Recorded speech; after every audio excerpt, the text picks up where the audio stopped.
Paul Theron from Investec now joins me. Thank you so much, Paul. Good day. So let the merging begin. Greece enjoying gains on the equity market fronts. Eurobank and Alpha Bank merging.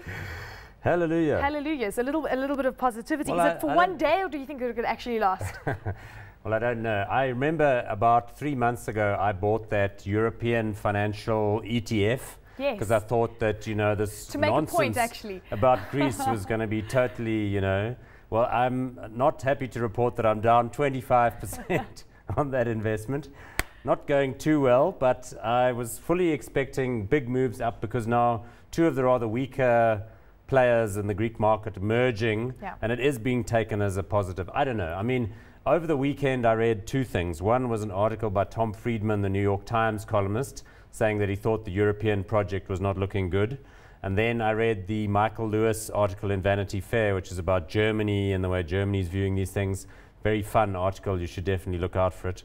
That argues that the Germans will never give up on the European project because it's like their meal ticket out of their previous identity, you know, based on World War II, blah, blah, blah. So I don't know. I mean, all I can tell you is the market is going up. We're in the green. The Hurricane Irene was not as expected. The Jackson Hole speech went, I don't know, sort of well.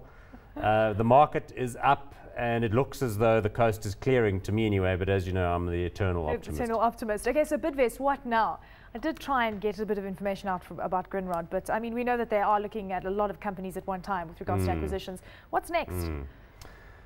Look, I mean, I've been on record as saying that I think it's kind of reached the point where it now, you know, becomes in play because its scale is such that it either continues and takes the next level up and becomes a real global player, or it begins a process of asset sharpening, which could result in some divisional breakups. It was very interesting to us when this food service thing came along and there were these outside expressions of interest. Now they seem to be saying, no, we're going to go our own way. And, you know, with these results, they looked fairly solid. The share price, I must tell you, picked up quite sharply when the talk happened. Now, it's been overwhelmed a little bit by these big global movements, but it then fell back when they said they were not going to do anything. So I think the board of the company will be aware that the market is of the view that this thing has some value unlock in it. So I don't think this issue is going to go away. We'll see. It'll be interesting. Do you own Bidvest? Yes, you do. We own it for certain clients that are interested on a medium-term view in something a little interesting on the side. That's but very it's not vague. a core holding.